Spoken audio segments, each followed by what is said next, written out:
Hello everyone, welcome back to our channel. In this video, I will guide you through how to delete or unsave the saved chats on Snapchat permanently.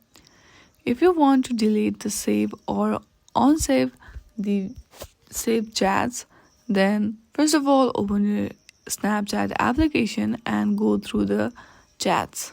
Now, here you can see I have sent a message, and if you click on that message, it will be saved automatically. But if you press hard on that message, then there you will see an option of delete.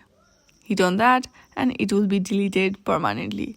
To unsave the chat, simply click on the saved chats, and then there you will see an option of unsave in chat. Hit on that. So in this very easy step, you can easily save and delete the chats on Snapchat permanently. I hope you like this video. If you like this video, then please do not forget to like and subscribe to our channel. Thank you for watching.